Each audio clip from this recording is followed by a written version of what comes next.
आप लोग स्टूडेंट। आज हम बात कर रहे हैं किरचॉफ्स लॉ का। उसके पहले हम बात करेंगे जो हमने सेल में देखा था करंट कैसे जा रहा है और कोई भी एक्सटर्नल सर्किट में पोटेंशियल कैसे ड्रॉप हो रहा था, ये हमने देखा था। उसको मैं फिर से यहाँ पे रिवाइज़ कर लेता हूँ।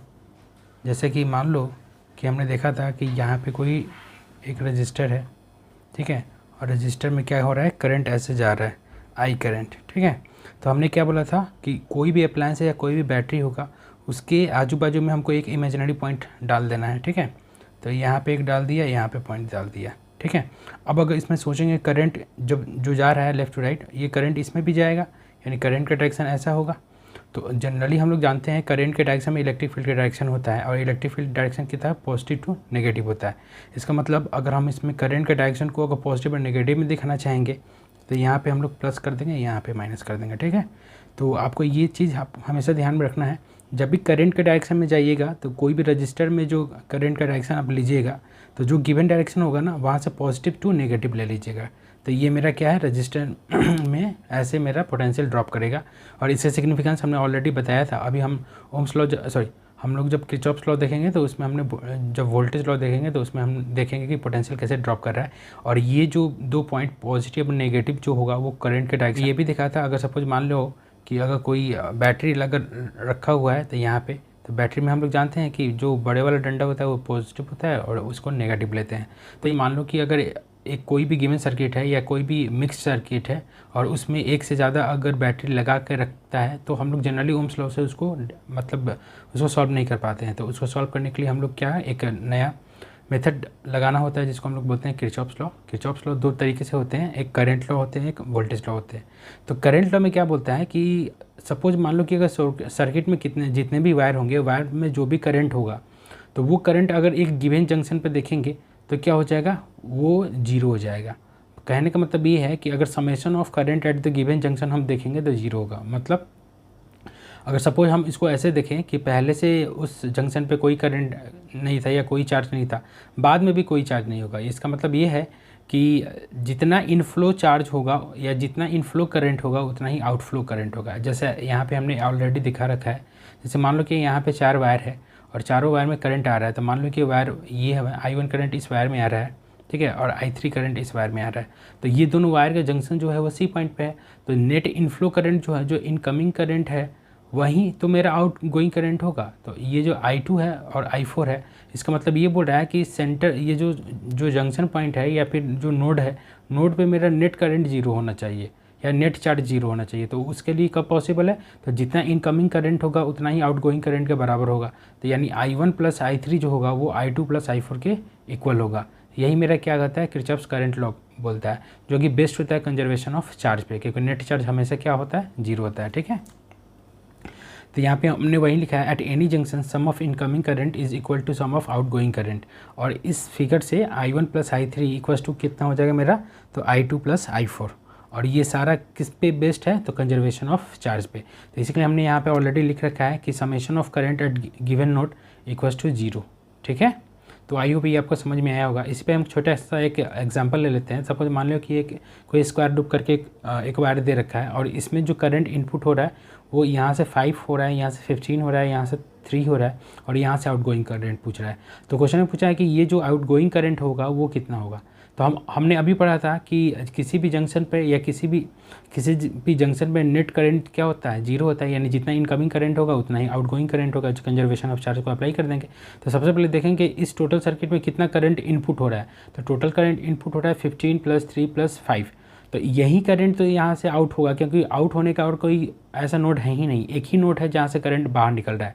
तो जितना करंट अंदर आया होगा उतना ही करंट क्या होगा, बाहर निकलेगा। तो इसका मतलब होगा I का वैल्यू कितना हो जाएगा, 5 + 15 + 3 यानी 23 एम्पियर का करंट इसमें हो जाएगा। यानी I इक्वल टू कितना होगा, 23 एम्पियर का करंट, ओके। क्योंकि करंट को हम लोग एम्पियर में मेजर करते हैं, ठीक है। वैसे ही सपोज मान लो कि यहाँ पे एक एग्जांपल दे रखा है। एग्जांपल में दे रखा है बहुत सारे रेजिस्टेंसेस का कम्बिनेशन दे रखा है और करंट दे रखा है। तो यहाँ ए पे देखिए, क्योंकि हमको हर एक में क्या करना है, I1 निकालना है, I2 निकालना है, I3 निकालना है, I4 निकालना है, ठीक है। तो करंट I1 गिवन सर्किट में करंट I1 भी निकालना है, करंट I2 भी निकालना है, करंट I3 भी निकालना है, करंट I4 भी निकालना है। तो I1 I2 I3 I4 कौन है, तो हम लोग देख लेते हैं। तो I1 ये वाला है, I2 कौन सा है, तो I2 मेरा हो गया ये वाला, I3 इसमें हो गया और I4 कितना किस में हो गया, तो I4 हो गया सपोज इसमें, ठीक है। ओके, तो यही I1 I2 I3 I4 हमको निकालना है। तो सबसे पहले हम लोग देख ले सर्किट में पॉइंट ए पे यानी नोड ए पे कितना करंट आ रहा है, तो 15 एम्पियर का करंट आ रहा है। अब जब नोड ए पे 15 एम्पियर का करंट आ रहा है और देख रहा है कि AD वाले सेक्शन में यानी R5 वाले सेक्शन में, R5 जो रजिस्टर है उस वाले सेक्शन में 8 एम्पियर का करंट जा रहा है, यानी जो बचा करंट है, क्योंकि हम कंजर्वेशन ऑफ चार्ज हमेशा या कंजर्वेशन ऑफ चार्ज हमेशा हम क्या करेंगे, इसमें अप्लाई करेंगे। तो यहाँ से जो भी करंट आ रहा है वो 2 पॉइंट पे स्प्लिट, ये एक पॉइंट पे स्प्लिट हो रहा है और 2 साइड में जा रहा है, यानी एक इधर जा रहा है एक इधर जा रहा है। तो इधर 8 एम्पियर करंट गया तो इधर 7 एम्पियर का करंट गया। ओके, यानी I2 का करंट आपको फाइंड हो गया। I2 का वैल्यू कितना हो जाएगा, I2 मेरा होगा 7 एम्पियर। ओके, देन अब देखिए कि जो R6 जो है उसमें करंट आ रहा है 3 एम्पियर का और इधर से आ रहा है 7 एम्पियर का। तो B पॉइंट पे टोटल इनपुट करंट जो है वो 7 एम्पियर प्लस 3 एम्पियर यानी 10 एम्पियर है। यहीं 10 एम्पियर इधर जाएगा यानी R3 में। तो R3 में क्या लिखना है, I3 लिखना है। तो I3 भी आपको क्या हो गया, तो पता चल गया ये 10 एम्पियर हो गया, 7 + 3। उसके बाद देखिए आप, तो यहाँ से जो 8 एम्पियर गया हुआ है तो D वाले जंक्शन पे कितना आ रहा है, 8 एम्पियर आ रहा है, लेकिन D वाले जंक्शन से बाहर जो आ रहा है वो 5 एम्पियर आ रहा है। तो हमको कंजर्वेशन ऑफ चार्ज फिर से अप्लाई करना पड़ेगा। तो 8 एम्पियर आया और 5 एम्पियर गया, इसका मतलब इधर जो गया होगा वो कितना गया होगा, 3 एम्पियर। समझ में आ रही बात, यानी I4 भी आपको क्या निकल गया, 3 एम्पियर निकल गया, यानी I4 मेरा हो गया 3 एम्पियर। अब ऊपर से कितना आ रहा था, 10 एम्पियर आ रहा था। I3 जो ऑलरेडी क्या था मेरा 10 एम्पियर और I4 क्या है 3 एम्पियर। तो इधर कितना जाएगा I1, तो 13 एम्पियर जाएगा। तो आई होप ये आपका सारा कंसेप्ट यहाँ पे क्लियर हो गया और कैसे को ये कैसे करंट जा रहा है हर एक सेक्शन में आपको समझ में आ गया होगा, ठीक है। जैसे मान लिया कि इस वाले केस में देखते हैं, तो इस वाले केस में देखते हैं तो यहाँ पे 20 वोल्ट, ए जो है वो 20 वोल्ट पे है, बी जो है वो 5 वोल्ट पे है, ठीक है। और बाकी रजिस्टर दिया हुआ और यहाँ पे स्विच दे रखा है और यहाँ पे अर्थ लगा रहता है। हमको पता है कि अर्थ का जो पोटेंशियल होता है वो 0 होता है, ठीक। लेकिन क्योंकि अभी ओपन है तो अभी बस काम चल रहा है कि इधर से इधर जो भी करंट जाएगा इधर से इधर जाएगा, इधर कोई भी करंट नहीं जाएगा, ठीक है।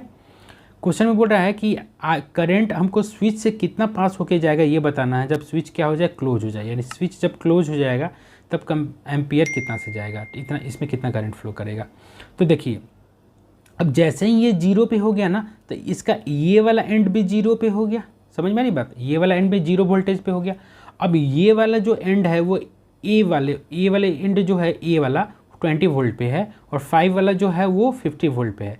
अब हमको इस पॉइंट का क्या है, हमको कुछ पता नहीं है, तो हमको देखना पड़ेगा कि इधर कितना करंट आ रहा है, इधर कितना करंट आ रहा है। तो ये समझने के लिए हमको क्या करना पड़ेगा, इसका वैल्यू हमको, क्योंकि potential difference divided by resistance he current होता है, तो इसको हम मान लेते हैं x है, ठीक है। तो जब x मान लेते हैं तो बताइए कितना इनपुट, तो x पॉइंट पे कितना इनपुट करंट जा रहा है, तो जितना इनपुट जाएगा वहीं आउटपुट इधर जाएगा। समझ में आ रही बात। या फिर हम ऐसा ही बोल सकते हैं कि sum of all the current at x node equals to 0। तो उसको हमको क्या करना पड़ेगा, तो हमको करना पड़ेगा कि x को ज़्यादा करना पड़ेगा, या फिर कैसे भी ले सकते हैं, x को कम भी ले सकते हैं। तो ये हम 20 माइनस एक्स डिवाइडेड बाई कितना ले लें, 2 ले लें, plus 5 minus x divided by कितना ले लें, 4 ले लें, प्लस 0 माइनस एक्स, ये 0 हो गया है तो 0 माइनस एक्स डिवाइडेड बाई कितना ले लें, 2 ले लें, और इक्वल्स टू 0 हो गया। Sum of current at junction equals to 0, तो sum of all current at the junction equals to 0 हो गया। तब इसको एलसीएम लेंगे तो 4 आ जाएगा, ये एलसीएम ले लेंगे तो 4 आ जाएगा, तो ये हो जाएगा 2 यानी 40 minus 2x plus 5 minus x plus 2 2 जब 4 तो माइनस 2x हो गया, इक्वल्स टू 0 हो गया। अब इसको सॉल्व करेंगे तो कितना हो गया, ये 2x हो गया, ये x हो गया 3x होगा और माइनस 5x हो गया, तो माइनस 5x हो गया, और ये हो गया 5 प्लस 40, ये 45 हो गया, इक्वल्स टू 0 हो गया। यानी x का वैल्यू मेरा कितना आया, 9 वोल्ट आया। तो जब x का वैल्यू मेरा 9 वोल्ट आया तो हमको क्या निकालना है, इधर करंट किधर जाएगा। तो इधर करंट जाने का मतलब कितना है कि जितना करंट इस सेक्शन में जाएगा उतना ही करंट हमको देखना पड़ेगा। तो x का वैल्यू 9 वोल्ट है, तो इस सेक्शन में हम लोग देख लेते हैं कि 2 एम्पियर में करंट कितना जा रहा है। तो 2 एम्पियर में करंट कितना निकाला था, तो x 9 वोल्ट माइनस 0 वोल्ट, क्योंकि अर्थ है डिवाइडेड बाई 2, तो यही मेरा करंट है जो जाएगा स्विच से। तो ये हो जाएगा 9 divided by 2 equals to current in switch. तो करंट इन स्विच कितना हो गया, तो 4.5 एम्पियर का करंट हो जाएगा। तो आई होप ये आपको समझ में आ गया होगा। तो हमने क्या किया, तो केसीएल का यूज किया, करंट किरचॉफ्स करंट लॉ का। उसमें क्या बोलता है कि किसी भी जंक्शन पे जो करंट होता है, सम ऑफ करंट जीरो होता है, इनकमिंग या ठीक है, या फिर आउटगोइंग, या फिर जितना करंट इनपुट होगा उतना ही करंट क्या होगा, आउटपुट होगा। तो दोनों केस में हम लोग एक ही चीज़ बोल रहे हैं कि sum of current at any node equals to zero. Okay, तो आई होप ये आपको समझ में आया होगा। लोग देखते हैं किरचॉफ्स वोल्टेज लॉ।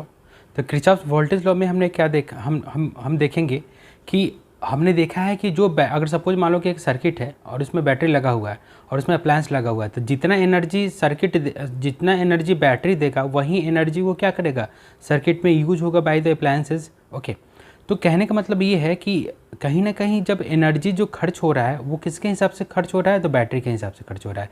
यानी जितना बैटरी होगा और जितना एनर्जी देगा वही एनर्जी क्या होगा, उस लूप में घूमेगा या फिर लूप में ड्रॉप करेगा या कंज्यूम होगा। तो इसका मतलब हम लोग बोल सकते हैं कि एनर्जी जो है वो क्या है, कंजर्व है, कि जितना दिया उतना ही लिया। तो ये जो किरचॉफ्स वोल्टेज लॉ होता है वो किस पे डिपेंडेंट है, तो एनर्जी कंजर्वेशन पे ही डिपेंडेंट है। ये बोलता है कि एक लूप में, क्लोज लूप में पोटेंशियल ड्रॉप जो होता है ना, समेशन ऑफ पोटेंशियल ड्रॉप या summation of potential inside close loop equals to zero होता है। ठीक है, अब जाहिर सी बात है बैटरी लगने के पहले जीरो था तो बाद में भी क्या होगा, जीरो ही हो गया। तो ये पूरा बैटरी लग के पूरा करंट घूमेगा और टोटल उसमें पोटेंशियल ड्रॉप क्या हो जाएगा, उसका summation of potential drop zero हो जाएगा। ठीक है, तो वहीं यहाँ पे स्टेटमेंट है, the algebraic sum of changes in potential in complete reversal of the close loop equals to zero. ठीक है, यानी पोटेंशियल ड्रॉप या potential inside the close loop equals to zero होगा, summation of potential inside the close loop equals to zero. Okay, तो suppose मान लो कि यहाँ पे हम लोग क्या लेते हैं, एक क्लोज सर्किट लेते हैं। तो ये क्लोज सर्किट है जिसमें बहुत एक से ज़्यादा क्या है, मेरा बैटरी जुड़ा हुआ है या सेल जुड़ा हुआ है और बहुत सारे अप्लायंसेस भी है रजिस्टर के फॉर्म में। तो सपोज मान लो कि इसको करने के लिए हम लोग क्या करते हैं, कोई एक डायरेक्शन को चूज़ करते हैं। ठीक है, कोई भी डायरेक्शन आप चूज़ कर सकते हैं, आपकी मर्जी है। ठीक है, तो जैसे मान लो कि यहाँ पे बैटरी का पोजीशन ये है, बैटरी का पोजीशन ये है, बैटरी का पोजीशन है। तो हमने क्या बोला था, हमने बोला था कि जब भी बैटरी में देखेंगे तो बैटरी में जो बड़ा वाला डंडा होगा उसको पॉजिटिव लेते हैं और जो छोटा वाला डंडा होता है उसको नेगेटिव ले लेते हैं। ठीक है, अब सबसे पहले अब जो रजिस्टर में होगा वो रजिस्टर में हम लोग देखेंगे करंट का, अगर करंट का डायरेक्शन अगर इधर से इधर लेंगे तो ये मेरा प्लस हो जाएगा, ये माइनस होगा। लेकिन वहीं अगर रजिस्टर में अगर करंट का डायरेक्शन ये होगा तो ये प्लस हो जाएगा, ये माइनस होगा। तो ये ध्यान देने वाली बात है और इसी को हम लोग कंसिडर करके सारे सर्किट को क्या करेंगे, सॉल्व करेंगे। तो चलिए आई होप यहाँ पे आपको समझ में आ गया होगा, इसका एप्लीकेशन हम लोग करते हैं। तो ये रजिस्टर में प्लस माइनस करने के लिए हम लोग को क्या करना पड़ेगा, तो करंट के डायरेक्शन को खुद से एज्यूम करना पड़ेगा। आपकी मर्जी, कोई भी करंट के डायरेक्शन को लोगे कहीं भी आंसर में डिफरेंस नहीं आएगा। ठीक है, हर एक प्रोसेस आपका क्या होगा, सही होगा। ठीक है, तो अब हम लोग मानते हैं कि मान लिया कि करंट का डायरेक्शन ये है जो कि ऑलरेडी हमने यहाँ पे दिखा रखा है। करंट का डायरेक्शन क्या है, तो क्लॉकवाइज है। क्लॉकवाइज हमने इसमें करंट का डायरेक्शन लिया।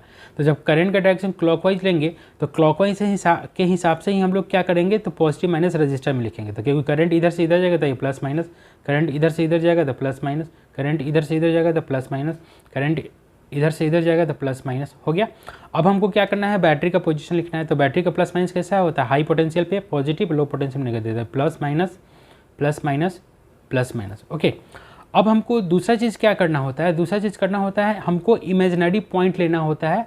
जिस रास्ते में जाएंगे तो जो भी अप्लायंस हमको इनकाउंटर होगा उस अप्लायंस के बाद हमको एक इमेजिनरी पॉइंट लेना पड़ेगा और इमेजिनरी पॉइंट पर देखना होगा कि मेरा पॉजिटिव है कि नेगेटिव है। एज फॉर एग्जांपल यहाँ पे हम कर रहे हैं कि क्योंकि अगर सपोज मान लो कि अगर हम यहाँ से स्टार्ट कर रहे हैं, कहाँ से स्टार्ट करें, यहाँ से E1 E2 से स्टार्ट करें या E3 से ही स्टार्ट करते हैं। चलिए, अगर यहाँ से स्टार्ट करना है, यहाँ से, तो यहाँ से स्टार्ट करें तो हम E3 का पॉजिटिव पोटेंशियल लेंगे क्योंकि ये यहाँ से, तो यहाँ पे एक इमेजिनरी पॉइंट लेंगे क्योंकि अप्लायंस के बाद का है। अब अप्लायंस कौन मिल रहा है, तो रजिस्टर, तो रजिस्टर के बाद एक इमेजिनरी पॉइंट ले लेंगे। फिर अप्लायंस कौन मिल रहा है, रजिस्टर, तो रजिस्टर्स को इनकाउंटर करने के बाद एक ले लेंगे। फिर रजिस्टर मिला है, रजिस्टर को आगे चलने के बाद ले लेंगे। फिर एक बैटरी मिला है तो बैटरी के आगे चलने के बाद फिर से एक इमेजिनरी पॉइंट लेंगे। फिर से रजिस्टर मिल रहा है, रजिस्टर के आगे चलने के बाद फिर से एक पॉइंट ले लेंगे। फिर से बैटरी मिल रहा है तो बैटरी के आगे चलने के बाद एक फिर से पॉइंट ले लेंगे। फिर से, तो ये ऑलरेडी ले रखा है। ठीक है, अब इसी इमेजिनरी पॉइंट को कंसीडर करके देखेंगे कि ये इमेजिनरी पॉइंट जो है वो प्लस पे है या माइनस पे है। तो अगर प्लस पे हो गया तो पोटेंशियल गेन होगा, अगर माइनस पे हो गया तो पोटेंशियल लॉस होगा। आई होप आपको समझ में आ रहा होगा। अब हम इसी को लिखते हैं, तो चलिए E3 से स्टार्ट करते हैं। तो E3 क्योंकि अप्लायंस का बाद दिया हुआ है तो E3 को लिख लेंगे, तो E3 हो गया, पॉजिटिव हो गया। अब जैसे ही आगे चलेंगे तो करंट कौन सा जा रहा है, तो आई करंट जा रहा है सपोज। तो आई करंट जब R4 में जाएगा तो हमको कहाँ पे लेना है, तो R4 क्रॉस करके इमेजिनरी पॉइंट लेना है। तो यहाँ पे नेगेटिव है क्योंकि ये जो मेरा है वो नेगेटिव सेक्शन हमने पहले ही डाल दिया है। तो यहाँ पे हमको क्या करना पड़ेगा, तो नेगेटिव लेना। तो नेगेटिव का मतलब ये हो रहा है कि यहाँ पे पोटेंशियल मेरा क्या हो रहा है, ड्रॉप कर रहा है, एनर्जी कंज्यूम हो रहा है। ठीक है, तो रजिस्टर वाला अप्लायंस में एनर्जी कंज्यूम हो गया। उसके बाद आगे चलते हैं, यानी पोटेंशियल कंज्यूम हो गया। अब आगे चलते हैं फिर से रजिस्टर इनकाउंटर होगा। और फिर से रजिस्टर के बाद इमेजिनरी पॉइंट पे देखेंगे प्लस है कि माइनस है, तो माइनस है। तो फिर से क्या करेंगे, तो करेंट इंटू IR1 हो गया। फिर से रजिस्टेंस आ रहा है तो फिर से इस इमेजिनरी पॉइंट पे देखेंगे रजिस्टर को पार करके, तो फिर से इनकाउंटर हो रहा है नेगेटिव, तो IR2 हो जाएगा। फिर से अब यहाँ पे इनकाउंटर हो रहा है तो यहाँ पे प्लस है, यहाँ पे फिर से नेगेटिव ये इनकाउंटर है। इसका मतलब क्या होगा, हम जो डायरेक्शन ले रहे हैं उस डायरेक्शन के अनुसार ये जो बैटरी है वो क्या हो रहा है, एनर्जी को कंज्यूम कर रहा है। ये एनर्जी को दे नहीं रहा है, ये भी एनर्जी को कंज्यूम कर रहा है। यहाँ भी पोटेंशियल क्या हो रहा है, ड्रॉप कर रहा है। तो पोटेंशियल जब ड्रॉप होगा तो फिर से क्योंकि नेगेटिव आया तो नेगेटिव लिख देंगे। फिर से आगे बढ़ेंगे, फिर से पोटेंशियल ड्रॉप होगा, यानी नेगेटिव मिल रहा है तो IR3 हो जाएगा। फिर से अब यहाँ पे जब आएंगे ना तो यहाँ पे पॉजिटिव मिल रहा है, देखिए E2 में पॉजिटिव मिल रहा है, तो यहाँ पे हम लोग पोटेंशियल गेन कर रहे हैं। ठीक है, और इक्वल्स टू 0, मेरा पूरा लूप कंप्लीट हो गया। तो summation of potential drop inside a close loop equals to 0। तो हमने क्या कर दिया, summation of potential drop inside a close loop equals to 0, तो वहीं कर दिया। अब इसमें हम लोग देखेंगे तो अगर करंट को फाइंड करना चाहेंगे तो आसानी से कर सकते हैं। तो करंट क्या हो, ये वाला हो गया, ये वाला हो गया, ये वाला हो गया, ये वाला हो गया, बाकी सबको बाहर कर दें। तो अगर करंट I को हम लोग क्या करेंगे, अगर कंसीडर करेंगे तो उल्टा लेके, तो ये मेरा हो जाएगा R1 plus R2 plus R3 plus R4 equals to कितना हो जाएगा, तो इक्वल्स टू हो जाएगा E3 minus E1 plus E2। ठीक है, तो मेरा करंट जो आ गया वो कितना हो गया, तो E3 minus E1 plus E2 divided by R1 plus R2 plus R3 plus R4। तो यहाँ से हमको क्या निकल गया, यहाँ से हमको निकल गया करंट इस सर्किट में कितना फ्लो किया।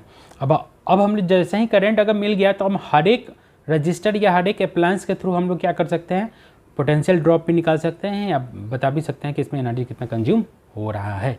तो आई होप ये आपको समझ में आया होगा, कर रखा है। ठीक है, चलिए आपको समझ में आ गया। तो यही काम हमको क्या करना होता है, हर एक सर्किट में करना होता है KVL का यूज़ करने के लिए। ठीक है, अब KVL में क्या होगा, ये हमने जैसे बता दिया कि ये कंजर्वेशन ऑफ एनर्जी भी है, क्योंकि नेट एनर्जी इक्वल टू 0 होता है किसी भी क्लोज सर्किट में। ठीक है, तो वही हमने यहाँ पे ऑलरेडी लिख भी रखा होगा, summation of potential drop inside the close loop equal to 0। ठीक, अब चलिए कुछ क्वेश्चंस कर लेते हैं, देखते हैं कि इस सर्किट में KVL का यूज़ करके कैसे बनेगा। ठीक है, तो अगर सपोज मान लो कि इस जैसे यहाँ पे क्या देखा है, E1 दे रखा है, यहाँ पे E2 दे रखा है। तो सबसे पहले हमको क्या करना है, अब यहाँ पे एक ही लूप नहीं है, इसमें 2 लूप है। तो 2 लूप में है तो हमने पहले बताया है आपको कि कोई भी डायरेक्शन आप एज्यूम कर सकते हो, कोई भी परेशानी नहीं है, आपकी मर्जी है, कोई भी डायरेक्शन आप चूज कर सकते हो। तो जैसे कि मान लो कि अगर हम यहीं पे यहाँ इसको हटा के अगर इसको हटा देते हैं, डायरेक्ट आपको बता देते हैं कैसे होगा। क्वेश्चन में दे रखा है कि पॉइंट A और पॉइंट B के बीच में पोटेंशियल ड्रॉप निकालना है। ठीक है, पोटेंशियल ड्रॉप निकालना है या पोटेंशियल डिफरेंस निकालना है पॉइंट A और B के बीच में।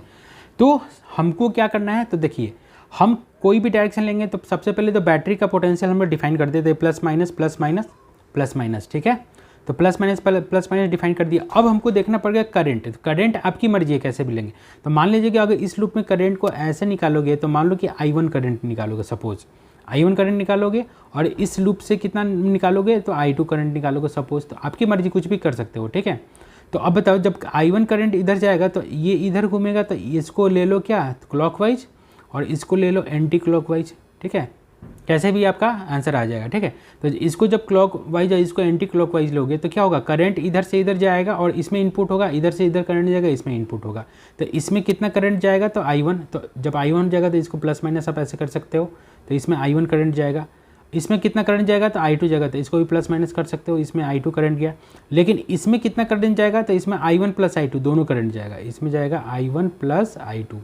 ठीक है, तो अब उसी के हिसाब से निकालना है। तो अब ये इसमें कितना करंट जाएगा, तो I1 प्लस I2, फिर से इधर ब्रेक होगा, इधर I1 करंट चला जाएगा और इधर I2 करंट चला जाएगा।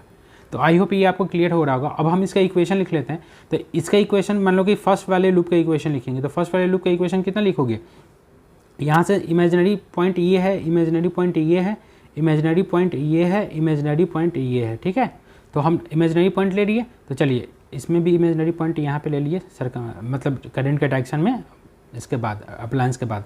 तो चलिए इस वाले लूप में अगर देखेंगे तो पहले E1 आएगा पॉजिटिव पे, तो E1 लिख दिया positive pay, E1 plus, E1 हो गया प्लस। उसके बाद अब क्या हो रहा है कि करंट R1 में जा रहा है, तो R1 में कितना करंट जा रहा है, I1 करंट था, ये R1 का इस पॉइंट पे नेगेटिव आ रहा था, नेगेटिव हो जाएगा I1 R1, ठीक। उसके बाद अब इसमें घुसेगा, तो इसमें घुसेगा, तो यहाँ पे इमेजिनरी पॉइंट लोगे तो इमेजिनरी पॉइंट क्या आएगा, नेगेटिव, क्योंकि नेगेटिव पोटेंशियल हो रहा है E3 का, तो इसमें लिखना पड़ेगा E3 माइनस।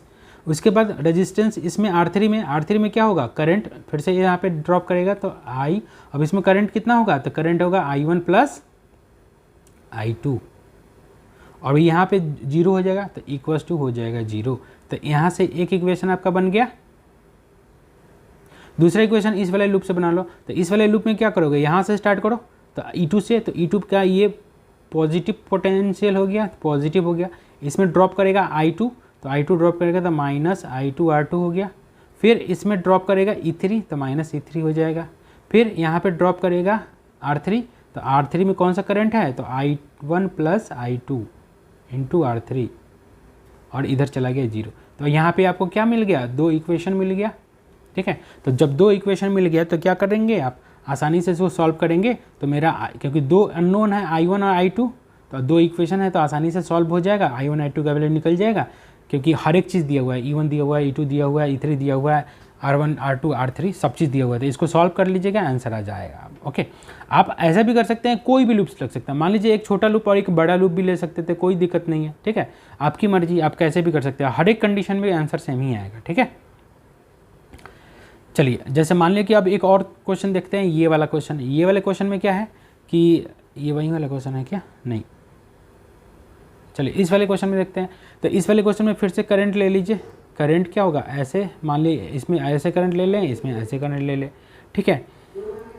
आप क्या कर सकते हैं, देखिए इसको हम दूसरे तरीके से बनाते हैं। आप दोनों ऐसे भी करंट ले सकते हैं, दोनों में सेम भी डायरेक्शन ले सकते हैं। तो अगर इसमें हम सेम डायरेक्शन ले लेते हैं, तब देखिए क्या होता है, इसमें हम सेम डायरेक्शन भी ले लेते हैं, ठीक।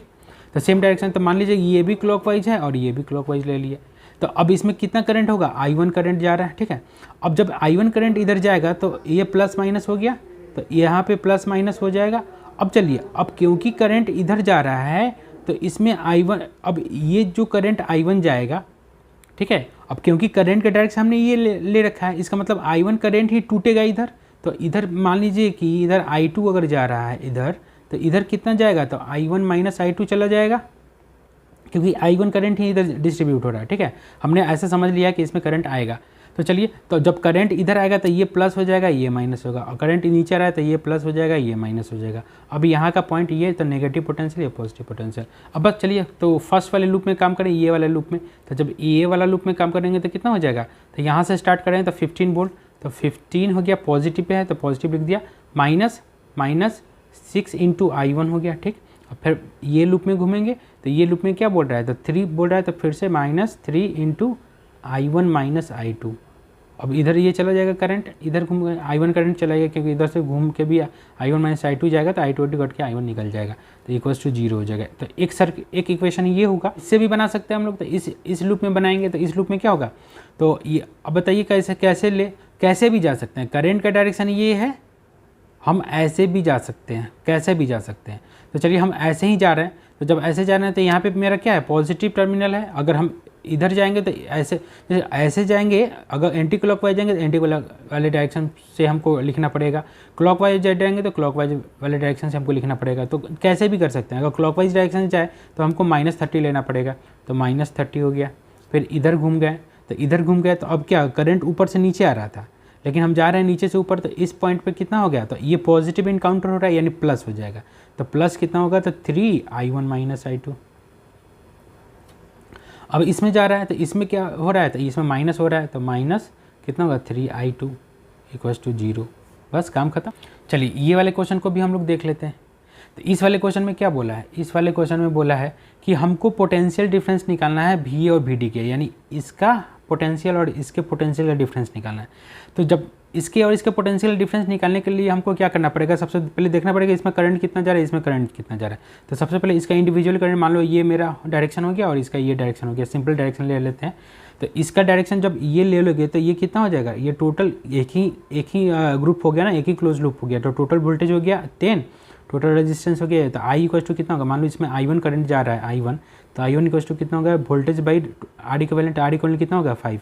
तो इसमें 2 एम्पियर का करंट जाएगा, इसमें कितना करंट जा रहा है, तो इसमें करंट जाएगा आपका, आप डायरेक्ट लिख सकते हो, इसमें एक्चुअली ये लिख के ही आया है पोटेंशियल ड्रॉप केवीएल से, लेकिन आप डायरेक्ट भी कर सकते हो। यहाँ पे देखो करंट कितना जा रहा है, तो करंट इसमें ये 20 वोल्ट है, टोटल इसका कितना है 4 + 6 10 है। तो इसमें करंट I2 जो होगा, मान लीजिए इसमें I2 है, तो I2 कितना होगा 20 / 10, यानी ये भी क्या है 2 एम्पियर, यानी 2 एम्पियर करंट इसमें भी घूम रहा है, 2 एम्पियर करंट इसमें भी घूम रहा है। अब हमको क्या करना है, ए से डी में क्या करना है, अब हमको केवीएल लगाना पड़ेगा। तो चलिए ए से स्टार्ट करते हैं। तो पोटेंशियल एट ए लिख दिए, अभी इधर करंट जाएगा तो प्लस माइनस, इधर माइनस प्लस, इसमें करंट नहीं जा रहा है क्योंकि ये ओपन सर्किट है, तो 0। इसमें करंट क्या जा रहा है, ऐसे जा रहा है, ऊपर से नीचे आ रहा है, तो ये प्लस माइनस, ठीक है, बस हम लोग काम कर लेंगे अब। तो भी ए लिख लिया, ऊपर से नीचे आएंगे तो माइनस होगा क्योंकि इस पॉइंट पे इनकाउंटर का हमको करना होता है। तो इसमें करंट रेजिस्टेंस 3 है, करंट कितना हो जाएगा, करंट 2 आया है तो 3 × 2। उसके बाद बी, तो बी को तो कुछ लिखना ही नहीं, आगे बढ़ना है। तो ये कितना आ रहा है, तो +4, तो +4 लिख दिए।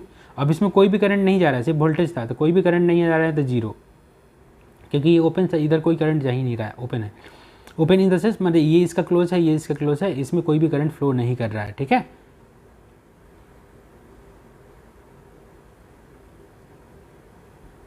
अब यहाँ पे देखें तो सी से अब अंदर चलेंगे तो कितना 4 इनकाउंटर हो रहा है, तो -4 × करंट इसमें कितना है, इसमें भी 2 इक्वल टू कहाँ पे पहुँच गए, तो बी डी पे, तो इक्वल टू बी डी पे आ गए, तो बस काम खत्म।